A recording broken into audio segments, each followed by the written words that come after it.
ay gumagamit na ng droga. Yes, Your Honor. Okay. So na-determine ng PDEA the reasons bakit nangyari ito. So ano po mga programa ginagawa ang PDEA na para ma-ensure na hindi na maulit to? Of course, sinabi nyo, may mga random drug testing. Wala ho ba kayong ginagawang studies bakit ang isang PDEA agent ay nalululong sa droga at na-involved sa drug trafficking? At yung mga follow-up question, yung mga po na-dismiss, na binanggit nyo ng mga numbers, na-dismiss sila because are they drug users, drug pushers, o naging drug suppliers na rin? Your Honor, bihira na po tayo nagkakaroon ng solid PDEA personnel na nag-operate, Your Honor. Most of the time, pag nag-operate ng PDEA, it is together with other law enforcement agency like PNP or NBI para mas maiwasan yung mga, kung may plano silang gumawa ng kalukuhan, Your Honor, may counter-checking among and between law enforcement agencies. Thank you. Good sponsor. Last question. Your Honor, last question? Sunday's operatives. Can I have 1 minute break, Your Honor? Siya ako sa 1 minute break, yeah. Senator Tulfo. Thank you, Mr. President. Good sponsor. Out of the 95 dismissed, 164 suspended, 4 fined, 103 admonished from 2011 to 2024, ilan po doon ang dahil sa drugs?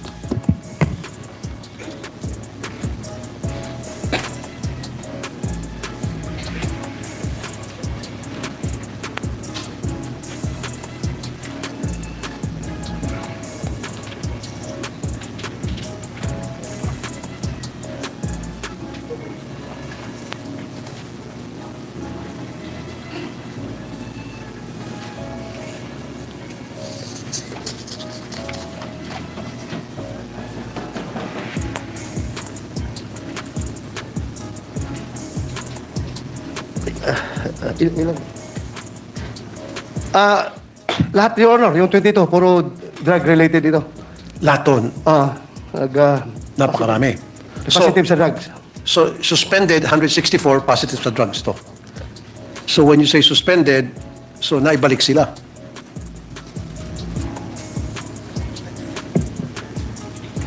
And admonish, 103. Pag drug-related, Your Honor, dismiss kagad, tanggal. Hindi pwede yung suspension.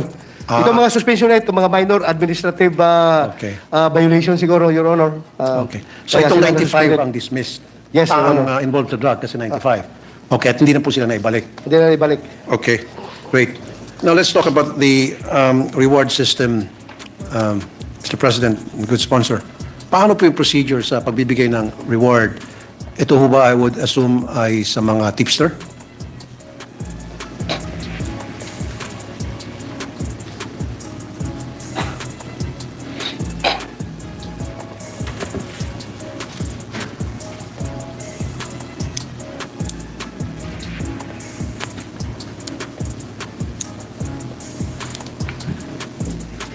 Your Honor, there are two kinds of reward system. One is for the tipster, yung informant, nagbigay ng informasyon na nag-positive yung operations. At pangalawa, yung mga lumen, yung mga operative mismo, AP, PNP, PDEA, lahat binibigyan ng monetary reward. Your Honor. Okay.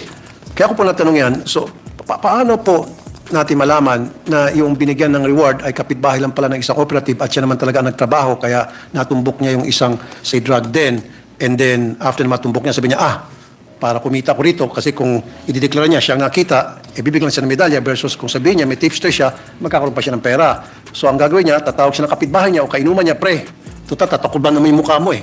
Papalabasin ko na lang ikaw ang tipster ko at mabibigyan ka ng milyones. So paano natin masiguro na hindi po nangyari yun sa PDEA? Your Honor, merong board po na nag-deliberate dito sa mga bibigyan ng reward. Hindi lang po ito, ang board is not purely composed of PDEA officers, but merong taga-academ, merong taga-religious sector, may business sector. There are 4 sectors being represented here, Your Honor, aside from the law enforcement. Dalawa from the business daw, Your Honor. So sila po yung bibet ng nagkakandak ng vetting process doon sa mga tatanggap ng rewards, Your Honor. At kasama doon sa betting is to see to it na hindi ito hausyaw na tao, personality na ginamit lang ng police para ultimately yung reward mapupunta lang din sa police. Mga civilian po ito, Your Honor. Hindi po makalusot yung mga diskarte ng mga law enforcement na gano'n na scheme, Your Honor. So ibig sabihin, from the very start na dinedevelop ng kanilang informante, yung isa pong pinaproject nilang sa drug den, nakalista na po yung pangalan ng informante yon hanggang sa naging positive yung pag-raid at naging successful doon na sa drug den, saka ibibigay reward dun sa informante yon dahil siya yung nasa listahan from the get-go mula sa umpisa hanggang sa naging successful yung pagkahuli o pagka-raid ng isang drug den na pre-project. Not necessarily, Your Honor, yung pangalan niya mismo makuha, no, malista. But from the very start, the fingerprint of that tipster is already being taken from him. Hanggang sa matapos, the same fingerprint pa rin yung ginagamit para pag-claim ng reward. Kasi there are instances wherein informants, yung tipster, ayaw nila mabulabog yung kanilang identity. So hanggang kuha lang tayo, yung right thumb fingerprint, Your Honor. Okay, hindi po ako namimiloso po, ano, good sponsor, Mr. President. Yeah, but the handler, of course, the handler, Your Honor, kilala niya yung tao. Yung Kaya handler. nga po. Aside from the fingerprint, personal identity niya, kilala ng handler. Kunyari, si Mario, isang PDEA agent, at meron po siya na-discovery na isang malaking bahay ng supplier, drugs. Alam niya na yon. Dahil, siyempre, sa kanyang experience and all. And then sabi niya, maging successful ang pag-raid ko rito. Ito ay mabubunga. So tatawag siya ng kanyang kapitbahay at ipapa-fingerprint niya para sabihin niya na kapag ito ay naging successful, ikaw ang sasabihin kong informante ko rito para kumita ka, hati tayo sa kita. Yun po ibig sabihin. So paano natin maiwasan na mangyari po yun na talagang legit yung informante, talagang nagbigay siya ng tamang informasyon at hindi nakihati o nakikomisyon lamang yung PDEA agent. Your Honor, during the deliberation of the rewards, ay mahuhuli po yan dahil sa interview portion.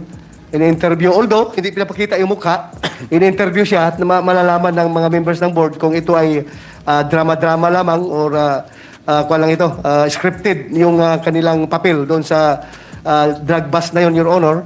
Malalaman po, Your Honor. Okay, thank you, Mr. President. Good sponsor.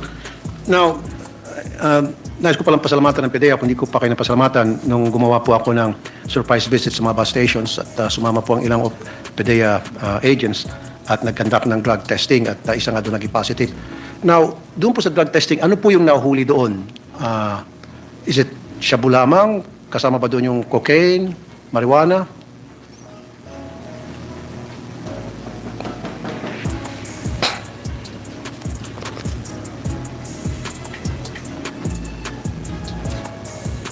Your Honor, yung test kit na ginamit doon sa request mo na testing ay 4. Shabu, marijuana, cocaine, ecstasy, Your Honor. Pwede daw magiging 6 or 7 pero mas mahal. Mahal yung test kit na yun kung i-cover pa yung ibang types of drugs. Pero sa atin, yung prevalent na drug abuse is by the use of shabu, marijuana, cocaine, and ecstasy, Your Honor. Okay. Marijuana, cocaine, ecstasy, and shabu. Yes, Your Honor. Isang kit lang yun, pero all those 4 substances can be tested and can be found out kapag ikaw positive doon. Ecstasy, kasama po yung ecstasy. Kasama, Your Honor, ecstasy. Paano po kung heroin addict po yung na-test? Wala. Hindi kasama doon sa 4. Hindi kasama? Hindi kasama sa 4, Your Honor. Paano kung PCP addict siya? Hindi rin kasama, lusot siya. Paano kung codeine and morphine addict siya? Lusot din siya. Pinoprofile daw, Your Honor, yung idadrug test natin. Halimbawa, malaman sa kanyang background na yung kanyang involvement ay nandoon sa ganitong klaseng drug. So, yun ang gagamitin po na test kit. Mahirap po yung profiling. Kailangan po talaga yung scientific, science. So siguro po, sabi niyo may kamahalan, baka pwede tayo mag-invest na yung 7-panel coverage na doon sa lahat na nabanggit ko. Especially kung Ito po ay mga taong may kaya sa buhay. Yes, Your Honor. And even the follicle test that you've been advocating, Your Honor. Yung hair follicle test, yes. Follicle test is... Hanapan po natin ng budget yan na sana po magkaroon tayo ng... I still being developed, Your Honor. Development of hair follicle drug testing, 13 million. So they developed that, Your Honor. Billion o million? Million. 13 million. Mura lang. Mura lang, Your Honor. Sige po. Development stage ba, Your Honor? Hindi ba alam, baka later may additional na gasto pa ito.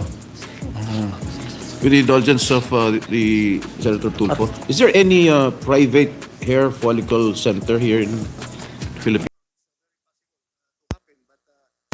Right now, coordinate with kung anong agency yung nagkukontrol ng mga dredging vessels na yan para makasama PDEA sa boarding party to conduct the inspection. Okay. Last na naman po. Yes. Mr. President, Mr. Sponsor, may presence po ba ang PDEA sa Bureau of Customs compound? Yes, Your Honor. Ano po yung ginagawa ng PDEA doon sa Bureau of Customs? Ano po yung kanilang mga duties and responsibilities sa loob po ng Customs compound?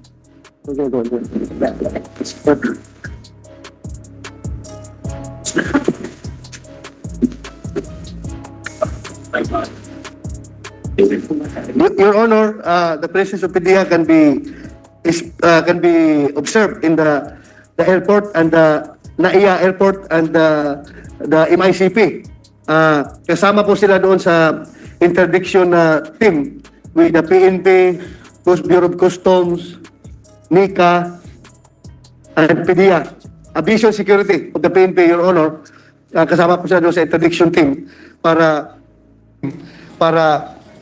mag-search ng mga parcels na dumarating. Okay. Kasi sa Bureau of Customs, Your Honor, may tinatawag na X-ray. Okay. Yung dadaan sa yellow lane and red lane, yun yung nafa-flag down na possible may problema. Especially kung ito ay galing sa mga bansa, itong container na ito, na hotbed ng drugs. So, dapat, ibig sabihin, nandun yung PDEA na randomly magbukas ng mga container at gumamit ng K9 para amuyin yung mga kargamentong yun. Yun po ba yung ginagawa na ng PDEA? At kapag ginagawa, bakit po nakalusot yung magnetic container na kilo-kilo, daan-daang kilong shabu? Meron. Your Honor, pagdating kasi dyan daw sa yung portion na yan, it's a purely customs area and sila po ang nasusunod dyan. The only thing that PDEA can do is to be there once their presence is requested by the customs. Hindi po sila na on their own papasok doon sa custom zone at maghahanap randomly ng target, Your Honor. Kailangan talagang dadaan pa sila sa customs authorities for coordination purposes. Exactly. So, wala bang balak ang PDEA na makipag-MOA sa Department of Finance, the DBB and the Department of Finance, kasi yung Customs is under Department of Finance, para maobliga yung mga taga-Bureau of Customs, payagan po yung mga taga-PDEA na magkaroon ng presence sa loob ng compound nila for the purpose of looking out for drugs na possible na na-smuggle papasok ng bansa. We will try to coordinate with the Department of Finance, Your Honor. If it is feasible, we will try, Your Honor. Maganda po talaga yan. Maganda po talaga yan. Kailangan talaga yung proactive approach pagdating dyan. Hindi yung nakatambay nga ang PDEA doon sa loob ng MICP or sa loob ng NAIA, pero maghihintay lang kung kailan kailan itatap yung services nila by the Bureau of Customs. Dapat on their own sana, kung pwede, meron na information na narinig, na natanggap na itong particular container ba na ito, posible itong may laman, dapat on their own, kaya na nila kagad umaksyon. Pero as said, Your Honor, we have to go through the customs authorities. So, yung suggestion mo, Your Honor, is being considered seriously by PDEA. Thank you. Last naman talaga, sponsor. 41.3% of first-time drug users were between ages 15 and 19. 1 in 3 students in the 12th grade experienced using marijuana. Alam mo ba ito ng PDEA? At kung alam ng PDEA ito, ano pong ginagawa ng PDEA at meron ba kayong mga programa para ma-address ito? Thank you.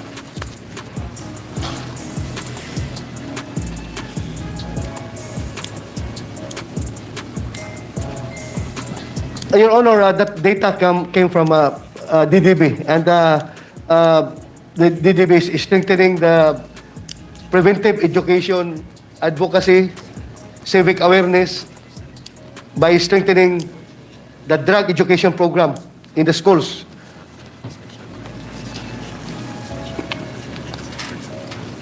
And the establishment of special drug education centers at the community level Thank you, Mr. for President. out-of-school youth. Thank you, Mr. President. The good sponsor. Thank you very much. Thank you. Yeah. So, Mr. President, Chairman De Vera says that they act immediately on the complaints that they receive. If Her Honor would like to forward those complaints, they will immediately act on it because at this very moment, he's not aware that there have been any that have been brought to their attention. All right, salamat. We'll do good sponsor. And the at, SOP, by the Senam's, way, also chair. is that when they receive a request for a increase, they also need to hear from the association or union of and also both the employees to find out if they are compliant with this requirement that Her Honor mentioned. Salamat, good sponsor. That's good to hear. And I actually have a question a little later, kaugnay din po dyan sa request for increases. Pero and I will furnish the chair and the commission the details about these particular complaints through the good sponsor. Sa kabila nun, can the good sponsor provide data on how many universities have been monitored and have complied with the CMO, good sponsor? We will submit, Mr. President, no, because like I said, at the moment, the chairman is not aware that there's any complaints, or if there's no complaints, and the assumption if they're compliant.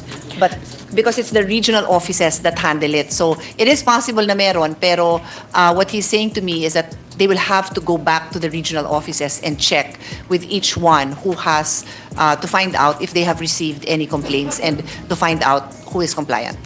Okay. Salamat, good sponsor. So, na-anticipate nyo yung follow-up question ko na, in fact, this second question was not anymore about those who have not complied, pero kung ilan ang nagko-comply, na-monitor at na-monitor na nagko-comply. So, kahit yung datang iyon, wala po ang commission sa ngayon, ipadadala pa Wala po. They will have to get it from the regional offices. from the regional offices. All right. Salamat, good sponsor. I would have wished dala na po nila sa ngayon. But then, if they don't have it right now, iintayin ko na lamang po.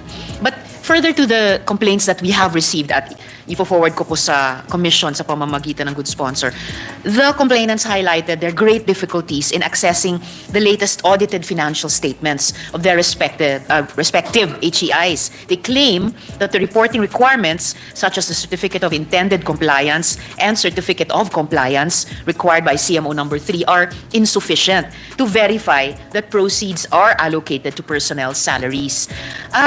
Nakikiisa ba yung commission sa paniniwala na ang mga reforma sa RA 6278 o kahit sa mga existing memoranda orders ay kailangan para siguruhin yung compliance ng mga universidad? Good sponsor.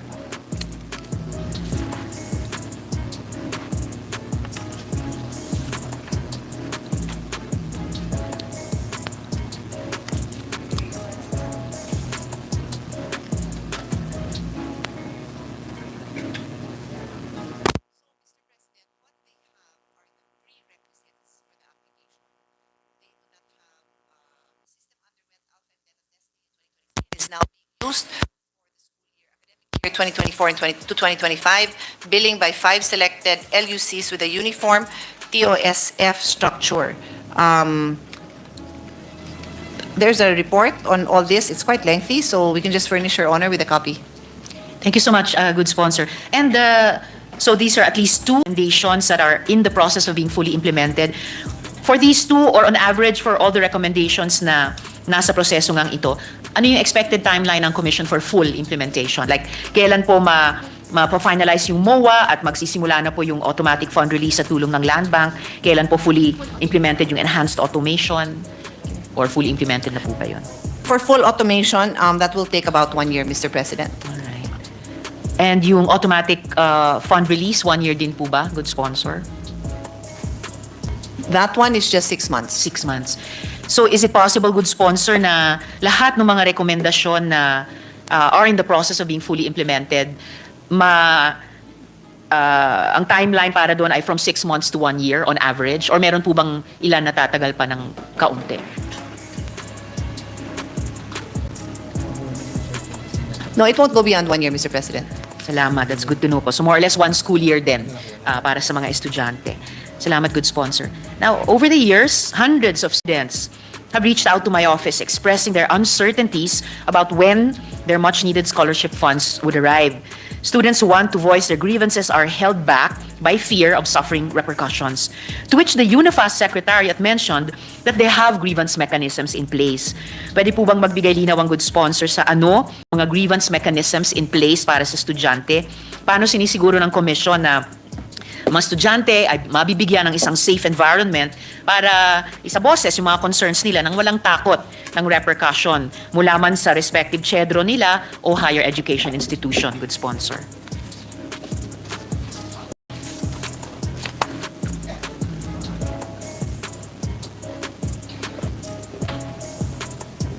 So, Mr. President, as soon as they receive a complaint, they will send a show cause order.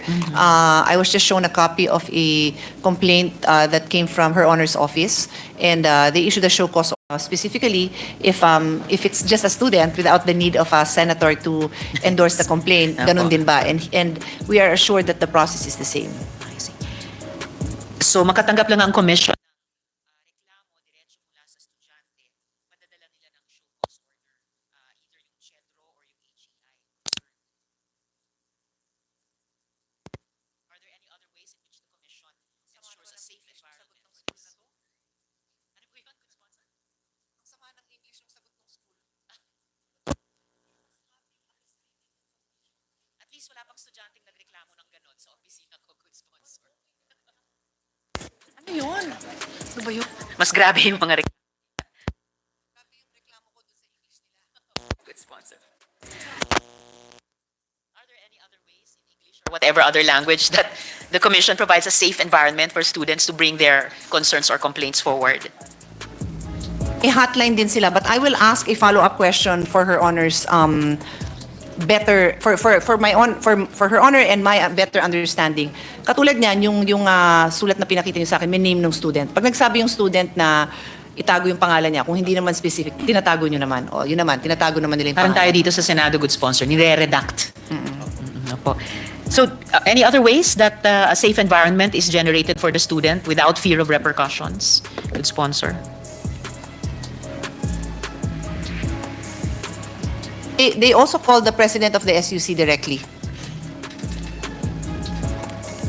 Habi, ang misleading. Salamat, good sponsor. I hope these and any other ways ay nako-communicate po sa mga estudyante just to empower them to take proactive action and within the system provided by CHED and the UNIFAS Secretariat to get resolution to these situations.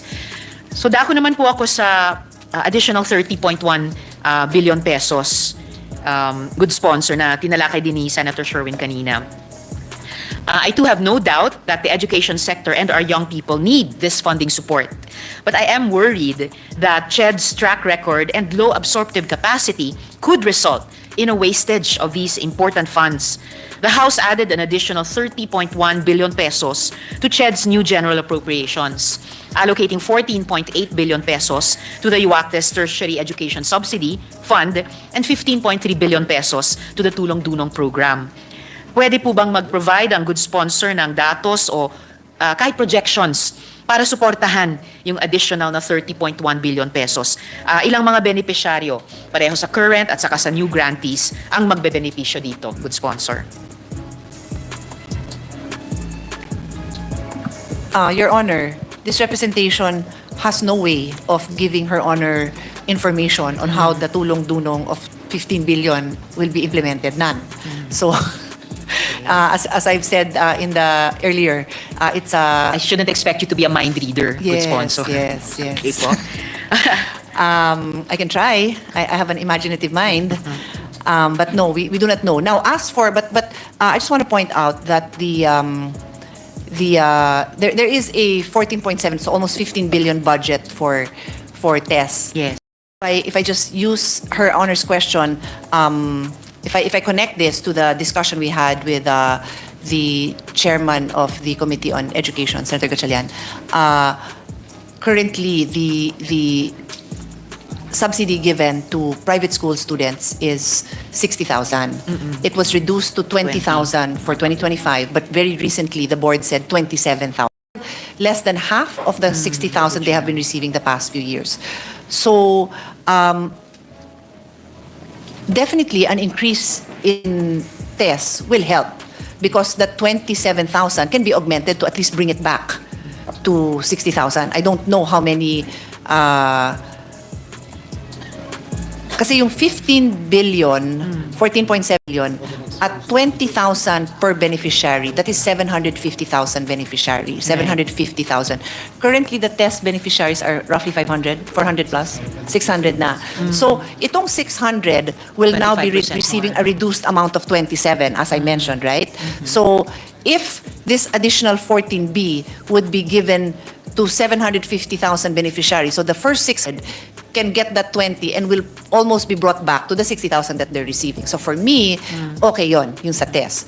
Yung sa tulong-dunong, ano ba to? We assume or it is a number 7,500. Okay. So sa tulong-dunong, the grant is 7,500 per SEM or 15,000 a year. And that is 1 million beneficiaries. The problem is, as I mentioned earlier, the following year, they have to be absorbed by tests. And we all are only at 600. How would we absorb 1 million? How? So next year, I was asking them, where will we find the funding for that? And currently, the completion rate for the beneficiaries is close to 80%. With the amount that we have been giving them, which is 60,000 for private schools and 40,000 for public. If UNIFAS will continue with their plan of reducing this, then as we had discussed with Senator Gatchalian, most likely there will be consequences, possibly less will be able to finish, because it would appear now that if you look at 27 and the computation before when they set it at 60, 20,000 was for tuition and the 40 was for all the other needs to go to school. 7,000 na lang yon. Na pagkasyahin lahat-lahat ng pangangailangan from food to transportation to school materials, projects, so on and so forth for the year. So that's going to be tough, Mr. President. Well, salamat good sponsor na kahit hindi mind reader ang good sponsor, at least nakapaggawa nga ng ilang projections. Scenarios. Yes, or scenarios given the requirements to the students, yung changing amounts na iga-grant and yung mandates nung original programs. So dito po sa pareho sa test at saka sa tulong-dunong, predetermined po ba yung beneficiaries? And paano isosustain sila? Yung funding sa mga items na ito mula sa CHED. So, simpleng tatanggapin ba ng CHED yung pondong ito, yung dagdag na pondong ito, good sponsor? To a large extent, the test beneficiaries are predetermined because they will continue giving the same beneficiary for the freshman year all the way till the senior year. Yes. As I mentioned, doon naman sa tulong-dunong, yung beneficiaries niyan must then be absorbed by tests. So in that sense, predetermined. But ang tulong-dunong kasi can be availed of, I think there's not really any specific standard. The income lang of 400,000. So for so long as the beneficiary would fit that bracket, then anyone, any student can apply for that. All right. Mr. President. So, yung tanong na how to sustain, kailangan may capacity yung isang programa by sophomore year of the students originally supported by the first program ay masalo sila. So, will CHED simply accept the fund as they are appropriated right now? Well, assuming that after the BICAM, this is still Yes. there, I guess wala naman silang choice na hindi accept yung fund. Yes, they will accept it, Mr. President. You know, I'm guessing, I don't know if it's Her Honor, if it's part of her follow-up questions or the presiding officer now. Remember the number that CHED gave us earlier was 1.6 million applicants. So based on my discussion now with Her Honor, where I said that sa test lalabas siya ng 750,000 beneficiaries at 20,000 per person, but it's actually now 27, so mababawasan ng konti yung 750. Baka naman yun yung formula ng House. Kasi nga 1.6 eh. So they have now 1M. But again, I'm just guessing. Yes, the good sponsor is maybe a little more successfully mind reading. Opo. And pwede po bang magkaroon ng idea, good sponsor, paano yung subsidies, parehong yung TES at saka yung tulong-dunong ay ni-utilize by the receiving HEIs para i-improve yung pinag-uusapan din ng good sponsor at ni Senator Sherwin kanina, para i-improve yung kanilang carrying capacity o service capacity. Halimbawa, may income-derived ba yung mga HEIs, good sponsor? Yun lang po sa part ng TES, 20,000 for 20,000 goes to the schools, goes to the SUCs. So they will then use that. For private schools only, no? Because yung sa public schools, wala na silang idadagdag dahil covered na yun dun sa higher education fund. So for the private schools, they will get the 20,000. And hopefully yun yung paraan na once yung mga tulong-dunong freshmen lilipat sa TES bilang sophomores, na improve yung carrying o service capacity ng HEIs sa pamamagitan din ng TES. Is that how it could work, good sponsor? Sorry, I missed that Good last sponsor. statement. It's just Opo. So, continuing to think aloud with the good sponsor. So, ito ba isang paraan, whether by design or by the way the programs operate, evolve, and interact with each other, na by the time yung mga tulong-dunong freshmen maging sophomores at lilipat sa TES sa susunod na school year, nakapag-improve ng service or carrying capacity HEIs na nag-i-implement ng TES para masalo itong mga original tulong-dunong students with sponsor.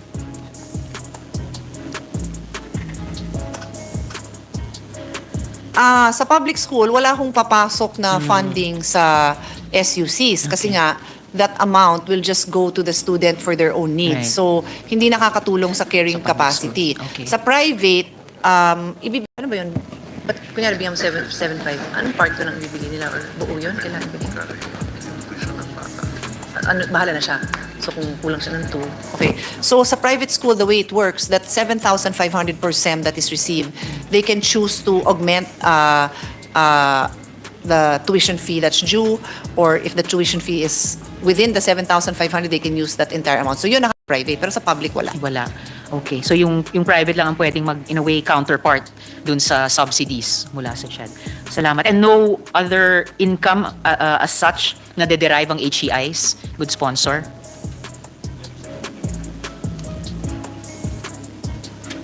None. Alright. Salamat, good sponsor. So, dako po ako sa absorptive capacity at saka deficiencies. So, while these scholarship programs hold immense potential, it's essential to ensure that the CHED has the capacity to implement them, along with its other programs, implement them effectively, and utilize the allocated funds efficiently. To this end, I'd like to draw attention to some concerning data on CHED's fund utilization rate.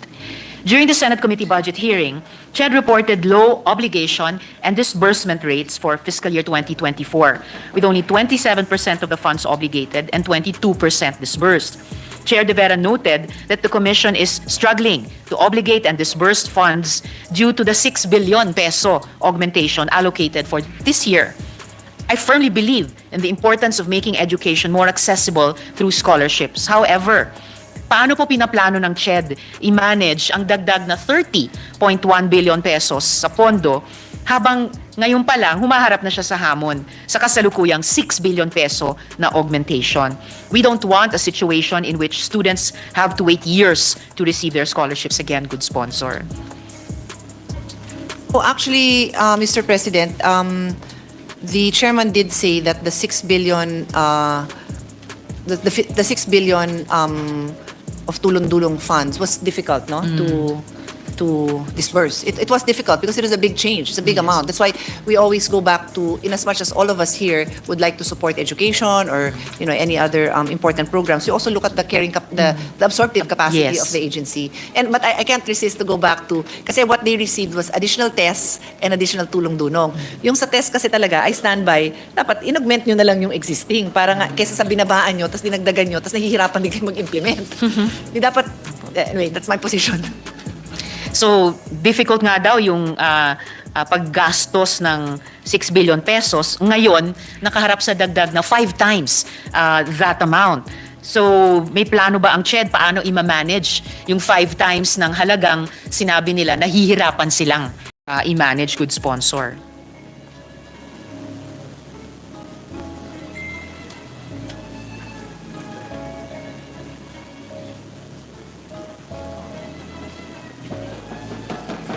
So, Mr. President, as I've already mentioned, this representation is supportive of returning to the previous amount, the test subsidy of 60,000 and 40,000. Yes. So I was just asking CHED and UNIFAS executive director, since they were nodding their head vigorously when Her Honor asked a question, kung kaya ba nodding their head to my question, kung mahihirapan sila to disburse, and definitely yes, mahihirapan. So sabi ko, if you just use that amount to go back to not even increase, just to go back to the former amount being given to the test beneficiaries, then again they're nodding their head vigorously that yes, that would be much easier to implement.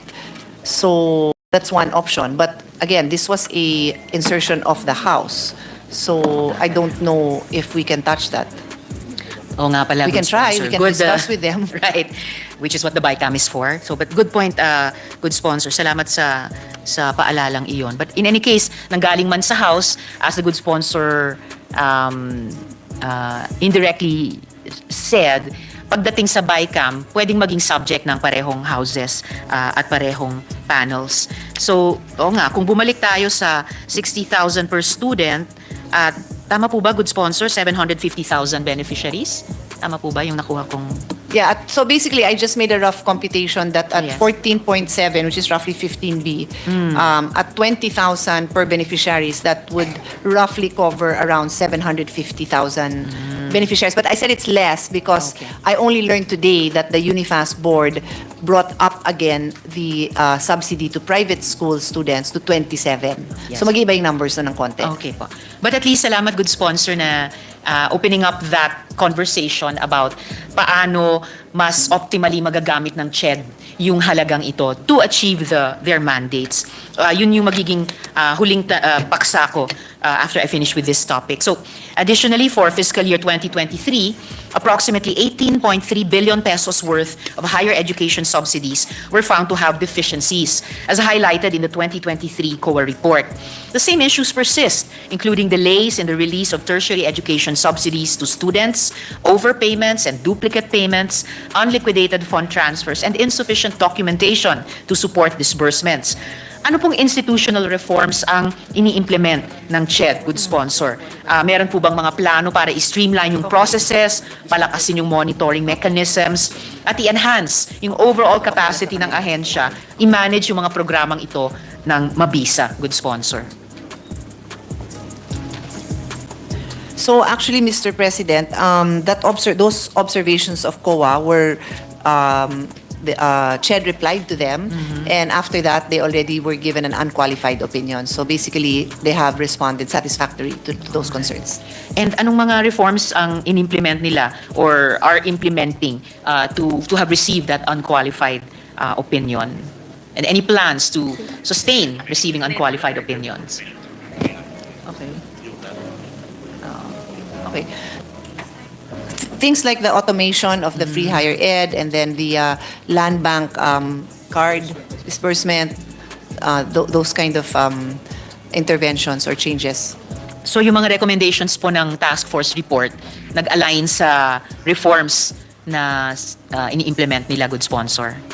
That is correct, Mr. President. Salamat. So, huli sa paksang ito, pwede bang mag-request sa komisyon na magsumite ng comprehensive plan na nagdedetalye kung paano nila ini-intend na efficiently i-obligate at i-disburse yung kanilang pondo para siguruhin na yung mga scholars matatanggap yung subsidies nila sa tamang panahon, good sponsor?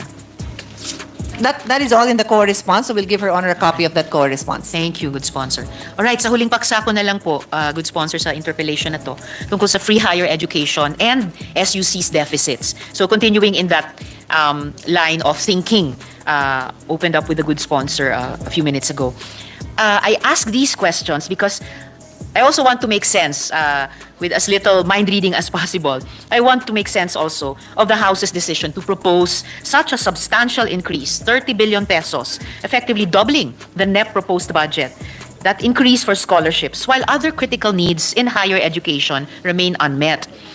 It's no secret that our state universities and colleges, as key implementers of the UACTE Act, are riddled with challenges, particularly budget deficiencies. These deficiencies have accumulated over the past years, impacting their ability to provide quality education and support services to students. Adding to this concern, I understand that a portion of the budget for UACTE free higher education, specifically 7.06 billion pesos under purpose number 10, was transferred to unprogrammed appropriations. Eto na naman po tayo, good sponsor. This amount, as I understand it, was intended to pay the arrears for free higher education in SUCs under the UACTE, accumulated in 2022 and 2023. This transfer to unprogrammed appropriations effectively deprioritizes this crucial budget line item, which should be dedicated to reimbursing SUCs and covering their deficiencies. It raises concerns about government's commitment to fully funding the UACTE Act and ensuring the financial stability of our SUCs. Pwede po bang i-confirm ng good sponsor itong transfer at magbigay linaw sa current status ng mga arrears na ito?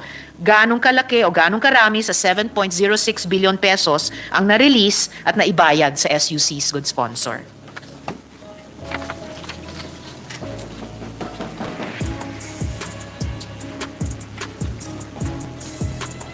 Sorry, was Her Honor's last question how much of the 6.7 was released? Yes, and paid to the SUCs.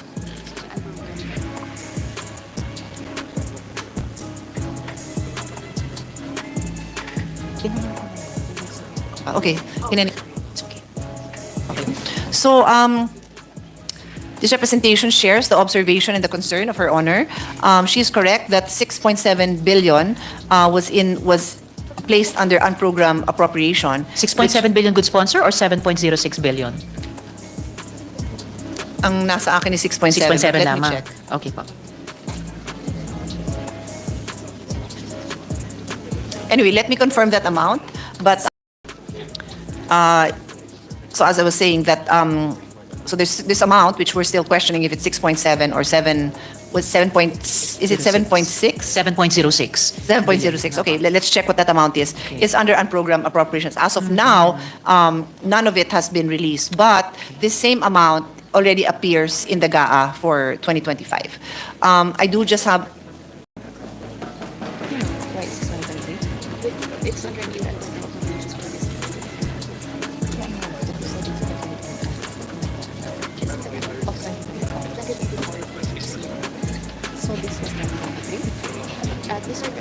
Billion. And it's in the unprogrammed appropriations, good sponsor? Yes, it is in the unprogrammed. However, very DBM has informed the SUCs that they can prepare the billings for this. As to whether they will actually be able to fund it, this representation wouldn't know. But that's a good sign that they've been asked to prepare their billing. For the full sum Yes. across SUCs of 7.06 billion pesos. Well, they've been asked to prepare Thank their you. billing for that. Thank you, good sponsor. Okay. And the current status of these arrears, that sum of 7.06 billion pesos. Yes, because there hasn't been any initial payments made. But what I just wanted to add to the discussion, consistent with the discussion with Senator Gatchalian, is that, again, the amount, part of the reason why there's this difference in amount is because of the DBM manner of computation, which is based on the enrollment 2 years before, and what is provided by law, which is the projection of the SUC. And what I added into the discussion is that that projection should also be based on carrying capacity, because an SUC may want to accommodate all the young people of college age, but have no carrying capacity for that. And I think that should be a very important part of the discussion and the computation, Mr. President. Before we leave my last question, good sponsor, about these arrears ng mga SUCs, pwede po bang makahingi ng input through the good sponsor mula sa PASUK? Maaari bang malaman mula sa PASUK kung may collectibles or receivables pa sila, at kung mayroon, magkano in particular mula sa UACTE, good sponsor?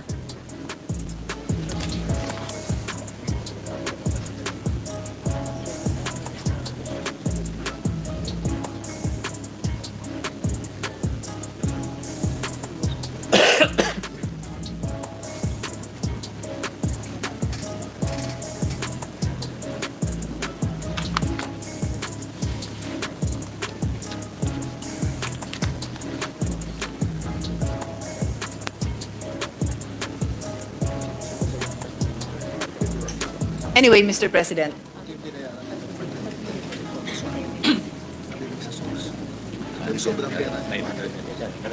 Na-minus na yan. Na-minus na yan. Okay. When? So actually, Mr. President, for 2022 and 2023, the total amount due is 6.7 billion. That is why my amount was 6.7 billion. Yes, I still do not understand. understand why there's a difference between the 6.7 and the 7.06. Right. But at least I know now where the 6.7 came from. That is the amount from PASOK on the amount due them. And this already includes almost 1 billion paid by CHED to reduce that amount, which was 1 billion pesos more. Okay? So 6.7 yung due until 2023. For 2024, the record of PASOK based on the estimate, more or less, coming from the different SOOKs is an additional 2.3 billion. Okay. There. So there. Maraming salamat para doon, good sponsor. I was hoping that the amount for 2024 added to the for 2022 and 23 would total the 7.06, but it even goes beyond to 8 Yeah. billion plus. So It does. a bit of a mystery nga po where the 7.06 has come from. And bukod po or dagdag dito sa arrears, pwede po bang i-inform tayo ng good sponsor sa current total amount of budget deficits kaugnay ng higher education for SOOKs mula fiscal years 2022 to 2025? So projected until next year, good sponsor.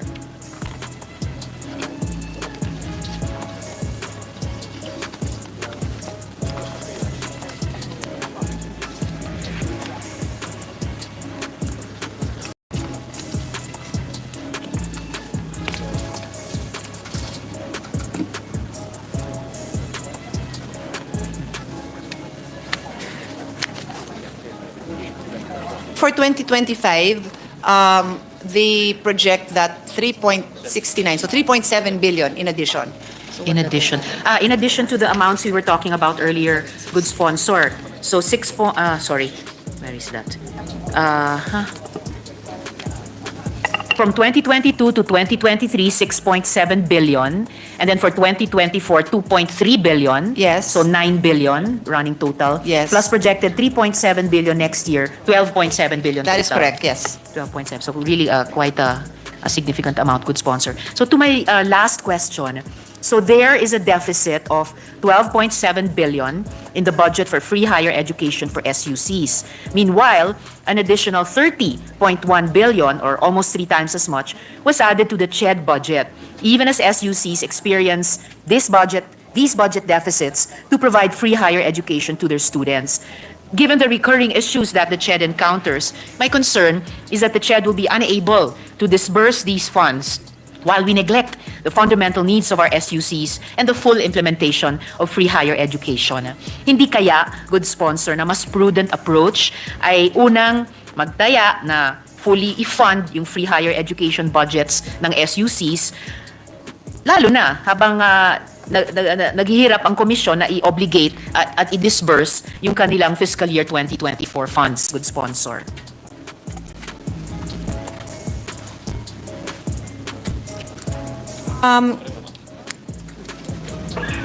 This representation agrees with Her Honor's observations on the clear gap, no, in the funding requirements. But on the other hand, just want to reiterate, merely funding free higher education without comprehensively analyzing what is the absorptive capacity of every SUC and ensuring the delivery of quality education will not solve the problem, because simply accepting more students based on projected desires of people to enroll does not automatically translate to quality education. And as we have said, there is already a finding from PIDS that 40% of our graduates are overqualified. Does that mean that they are not intelligent or not well educated? I don't think so. It may mean that they're job mismatch, which is why we passed a law on that. It may also mean that well, I think that's the biggest takeaway, that the courses that they finish are not aligned with the job opportunities available. So I think this discussion cannot be simplified by simply saying that just put more funding in free higher education. It really must be a comprehensive analysis of what is the absorptive capacity of every SUC and how we can strengthen the delivery per SUC. Salamat, good sponsor. At talagang kailangan niyang comprehensive analysis because indeed, it's not a simple situation. Maraming moving parts, factors or variables at talagang dapat umiwas tayo sa mga simplistic lang na mga akala natin solusyon which may create even more problems. And I appreciate na binigyang diin ng good sponsor even throughout the whole interpellation at kahit sa huling tanong na to, yung mga variables about the absorptive capacity of each SUC. Kanina, in fairness, pinag-usapan din natin yung absorptive capacity ng CHED mismo and then also for the SUCs, yung delivering quality education. It makes me think na baka maging mabunga pag-aralan kung paano babanggain itong mga variables na ito among others, no, yung arrears at saka budget deficits ng mga SUCs, yung absorptive capacity ng mga SUCs at ng CHED sa ngayon, yung delivery of quality education. Salamat din po dun sa finding ng PIDS. In fact, yung isang observation dito on the side, so 40% of our graduates are overqualified and sabi nga ng good sponsor, probably the biggest or one of the biggest takeaways is jobs mismatch. So I would think it's not a matter of definitely not a matter of reducing the quality of our graduates, but improving the quality of the jobs in our economy. So outside the education system per se, pero in the economy, generating more decent jobs para mag-match dun sa mga graduates natin. And so I also, well, salamat sa agreement ng good sponsor sa observation ng representasyong ito. And I would also continue along her line of thinking to say na sana mapag-aralan nga, makapaggawa ng isang comprehensive analysis paano pagbabanggain o pagsasama-samahin yung mga variables na ito. So in the same spirit na pinag-isipan kanina ng good sponsor, ano kaya mailaan ng CHED yung dagdag na 30.1 billion pesos ngayon para itaas yung value ng subsidy lalong-lalo na sa mga test students. I think it's still worth exploring at least for a while, no, or hanggang sa BICAM, yung paano pwedeng mag-complement yung optimal use ng CHED sa dagdag na pondo niya at yung mas pagsalo dun sa budget deficits ng mga SUCs as they project it also until next year. Dahil it's a little over 1/3 lamang naman nung dagdag na pondo para sa CHED. So, but I'll leave it at that for now, good sponsor. Huling follow-up na lang dun sa kung may sagot na po ang commission tungkol sa unang tanong. Meron na itong po. Representation. Alright, salamat, good sponsor. So Her Honor asked about the implementation of the Safe Spaces Law. I am told that all SUCs now have a committee on decorum and investigation that handles cases covered by the Safe Spaces Law. All SUCs have orientation programs for faculty, students, and staff on the law, and that the board of the SUCs handle cases on safe spaces violation and have actually suspended and dismissed faculty and employees. The data on cases and penalties may be submitted if Her Honor would like to see it, Yes, which please, I'm good sure sponsor. she would. So Opo, you are submit right, good din. sponsor. And then with respect to HEIs, which have conducted orientation, the initial data shows that 694 of them, 694 have conducted the orientation. Salamat, good sponsor. So, 100% ang nagko-comply nitong mga various obligations under the Safe Spaces Act. And the 100% is accounted for by 694, tama, HEIs inspected by the CHED. All, so yes. Or 600 SUCs. Salamat, good sponsor. How private HEIs po? Or lahat-lahat po ba yon? There's only 100 plus SUCs. So that's public and private. So sorry, to be clear, all SUCs Yes. have complied. But the 600 orientation covers also the private schools. Around 594, given the sum. It's 694 din, kasi 694. minus 100, ilan na tayo? Ilan na tayong SUC? 690. 581. 581. Okay, and then, so a little more than 100 Yes, SUCs. Mr. President. All right. So, abangan ko na lang po, good sponsor, yung mga hininging mga dokumento at saka datos, and we'll continue engaging in these issues with the help of the good sponsor. Maraming salamat po. Salamat po, Mr. President. Thank you, Mr. President, to our Deputy Minority Floor Leader. Majority Leader.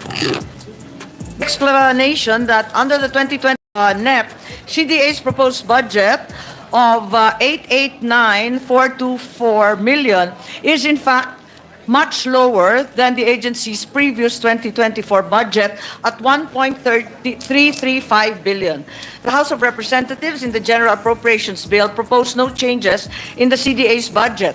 On the other hand, given the food and agriculture crisis today, as well as our issues with the PUV modernization, it is our proposal that the Senate partially restore last year's budget by 300 million at least, resulting in a proposed budget of 1.189 billion.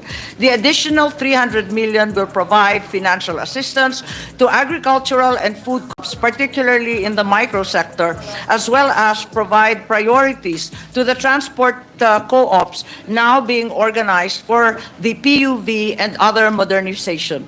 And with that, I'd like to propose, therefore, an increase in the NEP as well as in the GAB. Thank you. Personnel to settle down. May we request the members of the CDA to already take their respective seats and prepare for the deliberation. We recognize Senator Amy Marcos for her opening statement. Yes, Thank you very much, Mr. President. Speaker. And today, I sponsor the budget for 2025 of the Cooperative Development Authority, the CDA, with the explanation that under the 2025 NEP, CDA's proposed budget of 889,424 million is in fact much lower than the agency's previous 2024 budget at 1.335 billion. The House of Representatives in the General Appropriations Bill proposed no changes in the CDA's budget. On the other hand, given the food and agricultural crisis today, as well as our issues with the PUV modernization, it is our proposal that the Senate partially restore last year's budget by 300 million at least, resulting in a proposed budget of 1.189 billion. The additional 300 million will provide financial assistance to agricultural and food co-ops, particularly in the micro sector, as well as provide priorities to the transport co-ops now being organized for the PUV and other modernization. And with that, I'd like to propose, therefore, an increase in the NEP as well as in the GAB. Thank you. Majority Leader will be the first. And truly counter to all the cooperativism principles. It's only located in a BIR, IRR. As I understand it, there is no law that mandates it. And as a matter of fact, we are in the process, following the President's SONA, of amending or attempting to suggest amendments to the Cooperative Code. And that is one of the prohibitions I would like to introduce because it's simply impossible in the hinterland, in the islands, in the far-flung, remote, and hard-to-reach areas to demand from fisher folk and marginal farmers TIN numbers. They are not covered by those TIN numbers and they're not about to apply for them. So demanding that they have TIN numbers in order to avail of a tax exemption that's rightfully theirs is not fair. So we're in agreement with you and I'm counting on your support for the amendments to the Co-op Code to prohibit such a requirement. Thank you to the good sponsor, and thank you for expressing her support and her agreement to this issue. And also, I can see the authority nodding their heads, the leaders of the authority. May I ask the good sponsor, what is the authority doing in order to at least temporarily, in the absence of law, temporarily address this issue? Because there are now a lot of co-ops under threat that their certificate of tax exemption will be revoked. And if that happens, they will be charging VAT to their members, they'll be paying income taxes, they'll be withholding taxes. What is the commission, or what is the authority doing in the meantime that the law is not there in order to settle this issue? Yes, this has been a dispute that's been rankling between the BIR and the CDA for many years now. There have been repeated efforts to urge BIR to suspend this requirement, given that, as I said earlier, it's merely in an IRR and is not required by law.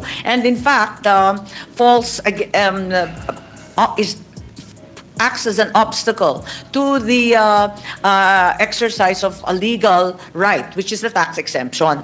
But BIR has again and again refused, saying that it will be in violation of their IRR. Perhaps it's really time that we amend the co-op code and at the same time speak to the BIR and make certain that this requirement, which is tantamount to a violation of the co-op code, be halted. I agree with the good sponsor that you have co-ops you have co-ops that are you have co-ops whose members are farmers, fisher folks, in the case of Valenzuela, fish wall vendors, barbecue vendors, and we're trying to lure them to be part of the cooperative system so that they will be empowered, they will be trained to save, they'll be trained to go to the cooperatives and borrow instead of going to the 5-6 offerers. But in doing so, we are now requiring them to go to the BIR to get their TIN numbers, which is not in their horizon because they're part of the informal sector. Kaya nga ho sila tinawag informal sector. So with that, Madam Sponsor, I'm joining you in your direction of amending the cooperative code, making it explicit that members, especially in the informal sector, should not be forced to get their TIN numbers, and co-op should continue to enjoy their incentives and their exemptions as designed because they are part of our anti-poor or our empowering vehicle, so that our constituents will be trained to save and trained to be part of the cooperative system. And in the meantime, we'll bring this up to the Senate, and allow me to suggest to the authority to submit to us their position papers, data, and everything, so that we can use those documents in our hearings, especially in conducting oversight hearings over this issue. So let me just... Kanina na i-reconsider yung hindi pagpayag na gamitin ng korporasyon yung salitang co-op sa pangalan nila. Bakit po kaya, good sponsor?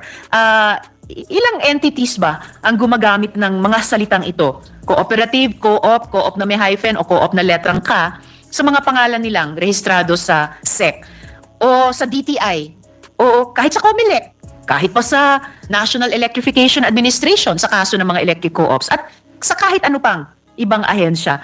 May listahan ba ang CDA o nag-random sampling ng masasampulan ng bantang kaso o investigasyon? Sa bilang na ito, ilang motu proprio investigation ang kinundukta ng CDA para mag-establish ng paglabag sa Article 140. May established at harmonized policy ba na pinagbabawal ang ibang regulatory agencies na mag-aproba ng entities na dala yung mga salitang cooperative, co-op, co-op na may hyphen o co-op na letrang K, at hanggang sa anong extent ang CDA may eksklusibong jurisdiction sa usaping ito, good sponsor? Ang batas ay maliwanag at sinusundan lang nila yung batas. Kaya yun nga, ang sinasabi natin sana maamyendahan dahil nga nakikita natin nagkakaproblema. Doon sa ating batas, talagang pinagbabawal yung paggamit ng mga pangalan na ito na patungkol sa pagiging kooperatiba, samantalang korporasyon, partnership, o di kaya kinukubli lamang ang identidad ng mga sosyo. Samantalang ang nais pala, gamitin yung tax exemption o linlangin yung mga miyembro at ang publiko. Ang batas ay maliwanag, iisa lang ang exempted, ito yung electric co-ops, na pwedeng gamitin yung cooperative mismo at yung cooperative na pangalan kahit hindi sila tumatalima eksakto doon sa pagiging kooperatiba. At yun nga, yung membership, pati yung kanilang pagmi-meeting 2 beses sa taon, iba kasi yung sa electric co-ops. At isa pang rin-recommenda ko sana sa pag-amyenda, itong transport co-ops, kasi naiba sila doon sa pangkaraniwang co-op dahil ngayon talagang binubuo natin ang iba't ibang transport co-op, may higit 1,000 na, and sila ang magiging daan para sa PUV modernization. Pero sumasailalim sila sa OTC or Office of Transport Co-op sa ilalim ng DOTR. So ayan na naman yung katanungan, ang CDA ang magre-rehistro pero ang magmo-monitor at magre-regulate yung DOTR OTC naman. Kaya ito yung mga lumalabas na mga mga iba't ibang problema at detalye na kailangan talagang pag-aralan natin maigi kung ano ba talaga ang dapat natin gawin. Para sa akin, yung transport co-op, naiiba din Kaya dapat isama rin sa electric co-ops at ma-exempt ng tuluyan. Maraming salamat, good sponsor. Mukhang mahihinog nga yung reconsideration process as such dun nga sa posibleng pag-amyenda ng batas. Pero ngayon pa lang, dahil nagkaroon nga ng ganitong tensyonado o conflictual na situation, siguro mabunga rin i-establish yung facts talaga dun sa mga facts na ine-enumerate ng CDA. At let's turn the table din, a good sponsor. What if the CDA, in the course of its action, causes grave, irreparable damage or injury or reputational loss to the entity it has accused? What will be the remedy available to the chamber, good sponsor?